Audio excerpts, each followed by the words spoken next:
YouTube app पर घंटी बजाओ और खबरें अभी तक की हर खबर की अपडेट पाओ।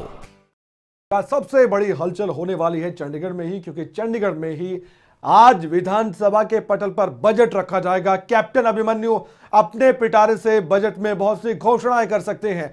आज हरियाणा का बजट पेश होने वाला है और मनोहर सरकार अपने कार्यकाल का अंतिम बजट पेश करेगी। वित्त मंत्री कैप्टन अभिमन्यु इसकी तैयारी पूरी तरह से कर चुके हैं। बजट सत्र के तुरंत बाद लोकसभा चुनाव भी है। अगर सरकार विधानसभा चुनाव समय पर करवाती है तो भी वर्तमान सरकार के लिए यह अंतिम बजट है। वैसे ये बहुत कम चांसेस है कि एक साथ चुनाव हो। माना यह भी जा रहा है कि बजट में सरकार किसानों को बड़ी राहत देने की भी तैयारी कर सकती है। इसके अलावा कर्मचारियों के लिए भी कोई बड़ा ऐलान हो सकता है। अब तक करीबन 56,000 युवाओं को सरकार नौकरी देने का दावा कर चुकी है और ऐसा कहती है कि नौकरी मिल भी चुकी है युवाओं को। आने वाले दिनों में करीबन 25,000 भर्तियां की जाएंगी, यह भी दावा किया जाता है। इसका रोड मैप भी मौजूद बजट में दिखाई दे सकता है। प्रदेश में पिछले कई दिनों से किसानों और साथी कर्मचारियों का मुद्दा भी छाया हुआ है। केंद्र सरकार अपने बजट में किसानों को सम्मान निधि देने का ऐलान कर चुकी है। प्रदेश पहले से ही किसानों को पेंशन देने की तैयारी कर रहा है। इसके लिए बराला कमेटी कई बैठकें कर चुकी है। ड्राफ्ट सरकार को सौंप चुकी है, मुख्यमंत्री के पास जा चुका है। मुख्यमंत्री कह चुके हैं कि अध्ययन हम करेंगे।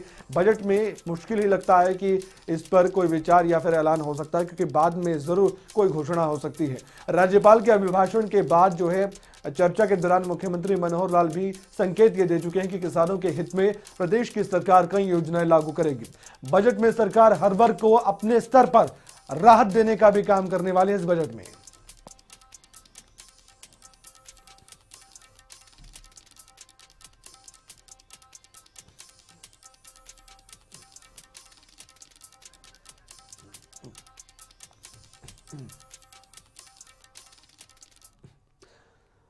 तो एक नजर डालते हैं कि कैप्टन अभिमन्यु जो कि हरियाणा के वित्त मंत्री है, उनके अटैची के पिटारे से क्या क्या निकल सकता है। बजट किसानों और कर्मचारियों पर केंद्रित हो सकता है।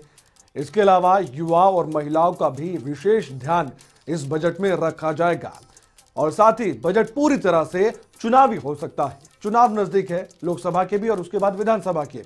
कोई नया टैक्स लगने की संभावना नहीं है, जैसा कि पिछली बार भी देखने को मिला था। इसके अलावा मनोहर सरकार का ये अंतिम बजट है, चाहे एक साथ चुनाव हो चाहे ना भी हो। इसके अलावा बजट में किसानों को बड़ी राहत देने की तैयारी है। किसानों पर केंद्रित पिछला बजट भी था, अब की बार ही यही कहा जा रहा है। कर्मचारियों के लिए भी कोई बड़ा ऐलान हो सकता है और पिछले बजट की तुलना करें तब भी ऐसा ऐलान हुआ था। मेडिकल को लेकर भी उनको काफी राहत दी गई थी। अब तक करीबन 56,000 युवाओं को सरकारी नौकरी देने का दावा है। आने वाले दिनों में करीबन 25,000 भर्तियां किए जाने का भी दावा ठोका गया है। सरकार के द्वारा नौकरियों का रोड मैप बजट में दिखाई दे सकता है। किस तरह से नौकरियां दी जाएंगी ये बजट में प्रावधान हो सकता है। बजट में हर वर्ग को राहत देने का प्रयास होगा और ये कैप्टन अभिमन्यु खुद कह चुके हैं। प्रदेश को आर्थिक रूप से मजबूती देने पर भी जोर होगा।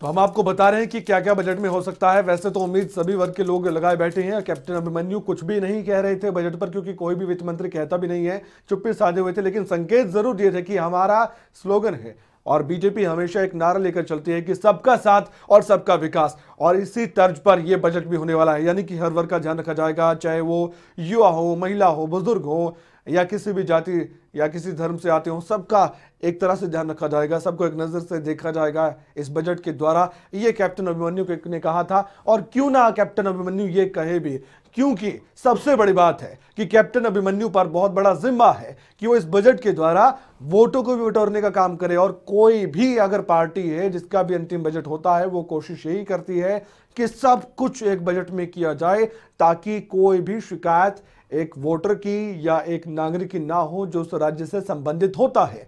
यानी कि हरियाणा वासी ये उम्मीद, ये आस लगाए बैठे हैं कैप्टन अभिमन्यु से कि वो जरूर उनको कोई ना कोई राहत दे सकते हैं।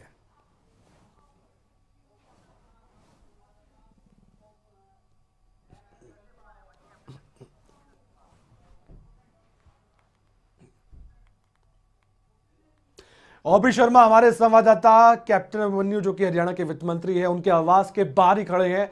ज्यादा जानकारी के लिए सीधे चलते हैं ओपी शर्मा के पास। ओपी शर्मा, ताजा जानकारी क्या है, कितने बजे तक बजट पेश होगा और कब तक आवाज से अपने निकलेंगे बाहर कैप्टन अभिमन्यु, तमाम जानकारी हमारे दर्शकों को दें आप।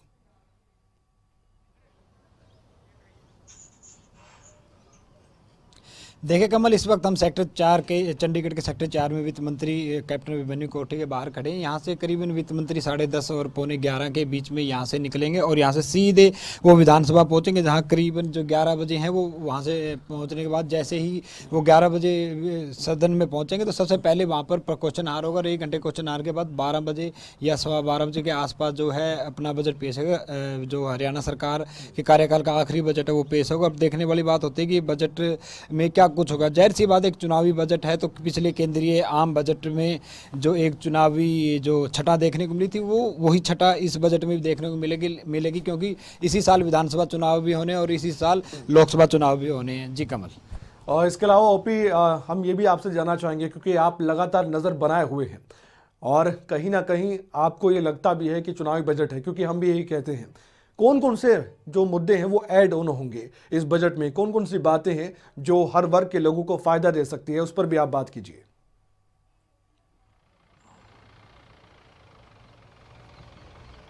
देखिए कमल, अगर बजट की बात करें तो पिछले लंबे समय से जो किसान है और जो कर्मचारी वर्ग है या जो व्यापारी वर्ग है, कहीं ना कहीं सरकार के ऊपर उसकी नीतियों लेकर हिंसक ये मतलब एक आंदोलनरत रहा है और कहीं ना कहीं उन्होंने आंदोलन किए हैं, कहीं ना कहीं सरकार को निशाना बनाया और अंतिम बजट सत्र है और तो जाहिर सी बात उनके लिए कुछ ना कुछ देखने को मिल सकता है। किसानों की बात करें तो किसानों को पेंशन देने की घोषणा होने की पूरी उम्मीद है, क्योंकि पिछले दिनों जब किसी बात किसानों की लेकिन ओपी शर्मा, क्या वाकई में आज बजट जो पेंशन की बात होती है किसानों की, उसकी घोषणा ऐलान हो सकता है? क्योंकि मुख्यमंत्री तो कह रहे थे कि अभी अध्ययन करना बाकी है। क्या बजट में ही होगा ऐलान इसका? क्या संकेत दे सकते हैं या फिर बाद में कोई फैसला लिया जा सकता है मुख्यमंत्री के द्वारा?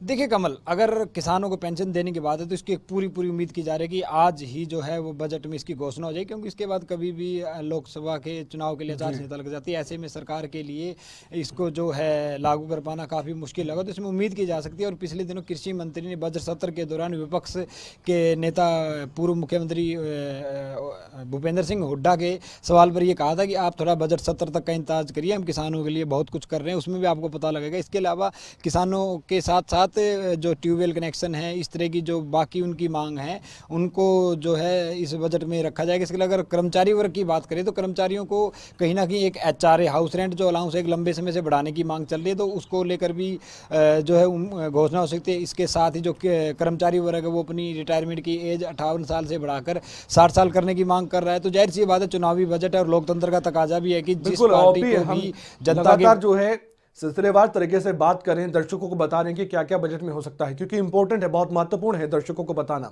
आपने कर्मचारियों की बात की है, पिछली बार जब बजट पेश हुआ था ओपी, तब भी जो है कर्मचारियों को बड़ा फायदा दिया गया था। एक लिमिटेशन होती थी मेडिकल स्कीम के तहत उनको, उसमें भी एक बड़ी राहत दी गई थी।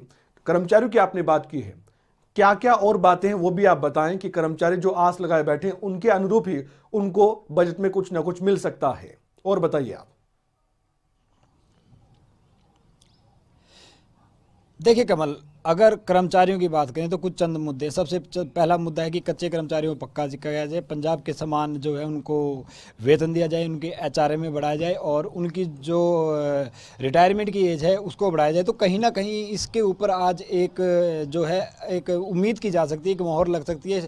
हो सकता है कुछ शर्तों के आधार पर पंजाब के समान वेतन दे दिया जाए, इसी की रिटायरमेंट की एज जो है वो बढ़ाकर 58 से 60 साल कर दी जाए। ये 4 प्रमुख मांगे हैं कर्मचारी वर्गों की, जिनके ऊपर आज एक पूरी तरीके से विश्वास किया जा सकता है कि सरकार कहीं ना कुछ कर्मचारियों को लिए अपने जो पिटारा खोलेगी, उसके अंदर जरूर ना कुछ मिलेगा। अगर किसानों की बात करें तो किसानों के लिए सबसे जो एक लंबे समय से सरकार जो 2022 तक किसानों की आय को दोगुना करने का जो एक लक्ष्य लेकर चली हुई है, उसको भी लेकर कहीं ना कहीं सामने आएगी। पिछले दिनों सरकार ने किसान पेंशन ड्राफ्ट कमेटी बनाई थी, उसकी अब ताबड़तोड़ करीबन 2 महीने में 5 से 6 मीटिंग हो चुकी हैं। उसके बाद जो कमेटी है उस कमेटी ने अपनी रिपोर्ट रिपोर्ट सरकार को सौंप दी है। तो कहीं ना कहीं जब सरकार ने कमेटी गठित की थी, सरकार उसी वक्त एक अपना मन बनवा चुकी थी कि किसानों को कर्ज देना है, क्योंकि हरियाणा किसानों को पेंशन देनी, क्योंकि हरियाणा में जो किसानों के ऊपर कर्ज जो है वो करीबन 40,000 करोड़ के आसपास बताया जा रहा है। लेकिन 40,000 करोड़ रुपए एक ऐसे प्रदेश जिसके खुद के ऊपर 1,40,000 करोड़ का कर्ज है,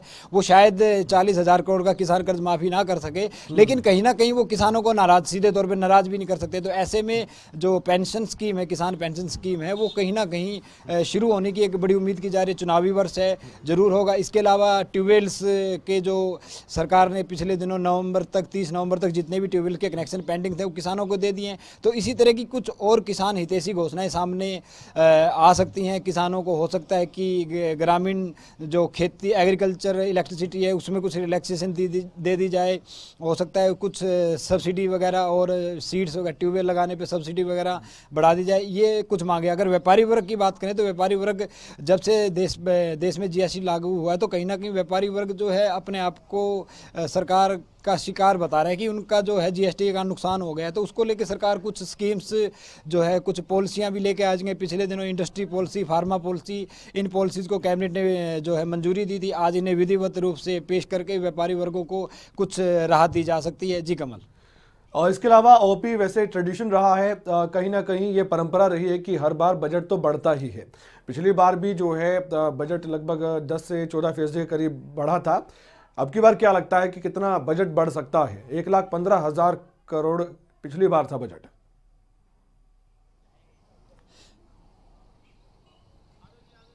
कमल, अगर वित्त वर्ष 2018-19 की बात करें तो करीबन 1,15,000 करोड़ का बजट था। अगर इससे पहले 17-18 की बात करें तो यह करीबन 1 लाख करोड़ से थोड़ा सा ही ऊपर था। तो इस बार उम्मीद की जा सकती है करीबन 1.25 करोड़ से लेके 1,30 करोड़ तक का ये जो है जो हमारा वार्षिकी हो सकती है, पूरा जो बजट होता है, इसकी एक उम्मीद की जा सकती है। दूसरा, लेकिन सरकार के सामने जो बेशक ही एक चुनावी बजट हो, लेकिन जो सब कुछ वो सोच रही है वो देना शायद इतना आसान ना हो, क्योंकि इस वक्त प्रदेश के ऊपर करीबन 1,40,000 करोड़ का जो कर्ज है वो चढ़ा हुआ है। ऐसे में अगर सरकार किसी भी तरीके से चुनावी बजट को लेकर कुछ भी बंदरबांट करने की कोशिश करती है तो उसका फिस्कल डेफिसिट बढ़ जाएगा। और अगर फिस्कल डेफिसिट बढ़ता है तो सरकार का जो यानी फिजिकल डेफिसिट को ध्यान में रखकर ही सरकार, वित्त मंत्री कैप्टन अभिमन्यु ये बजट पेश करने वाले हैं, या फिर चुनाव को देखकर ये सब कुछ नजरअंदाज किया जाएगा?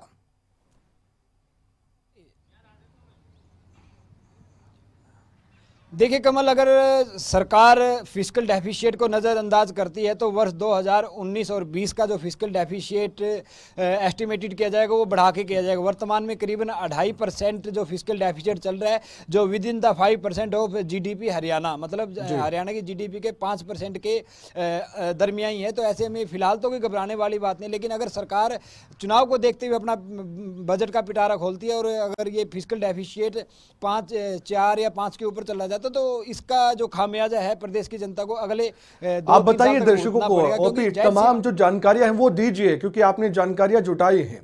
फिजिकल डेफिशिएट क्या होता है बताइए हमारे दर्शकों को।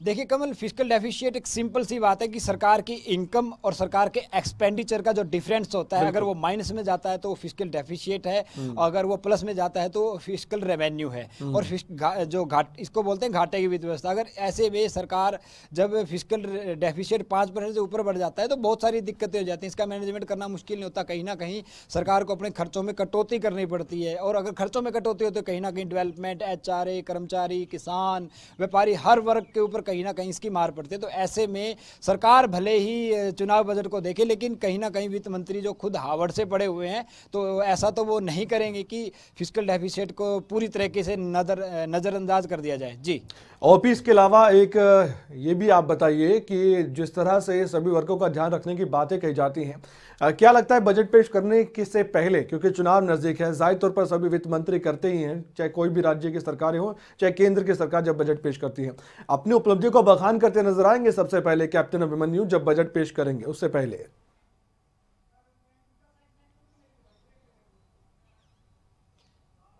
देखिए कमल, ये तो एक ट्रेडिशन ही है कि जाहिर सी बात है हर बार सरकार अपने आप को बेस्ट बताती है और विपक्ष अपने आप को विपक्ष कहता है कि सरकार ने कुछ नहीं किया, क्योंकि विपक्ष सत्ता में आना चाहता है और सरकार जो है सत्ता बरकरार रखनी चाहती है। तो इस तरह के जो जुमले और इस तरह के जो शेरो शायरी का जो ट्रेंड बढ़ता जा रहा है, ये तो जरूर देखने को मिलेगा। लेकिन सवाल ये उठता है कि बजट को लेकर सरकार ने क्या तैयारी की, किस वर्ग को कितनी राहत देंगे, क्योंकि पिछले लंबे समय से हरियाणा के जो बुजुर्ग हैं उनकी भी 3,000 पेंशन करने की बातचीत चल रही है। सरकार ने घोषणा की हुई कि बजट से लागू कर देंगे। तो देखने वाली बात है, इधर से बुजुर्गों को 3,000 की पेंशन, उधर से किसानों को 4 से 6,000 की पेंशन जो 50 साल के आसपास शुरू होने की उम्मीद है। और 2 वर्गों में ये 50 से 60 साल और 60 साल से ऊपर 2 वर्गों में ये जो सुनने में आ रहा है दी जाएगी। इसके अलावा खेती मजदूर भी हैं जो कुल मिलाकर अगर देखें तो किसानों पर केंद्रित हो सकता है ये बजट, ग्रामीण इलाकों को लेकर भी फोकस हो सकता है इस बजट में कहीं ना कहीं। और वित्त मंत्री कैप्टन अभिमन्यु ये जानते हैं कितना जरूरी है ये दोनों चीजें,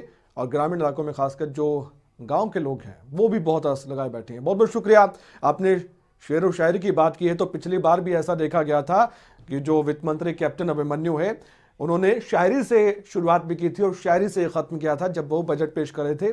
आप याद कीजिए पिछले बजट के दौरान शायरी हुई थी और वित्त मंत्री कैप्टन अभिमन्यु ने की थी। क्या आज भी शायरी के साथ ही शुरुआत होगी, क्योंकि जब केंद्र का बजट अंतरिम बजट पेश हुआ था तब भी शायरी देखने को मिली थी और ये आजकल एक ट्रेंड सा बन गया है।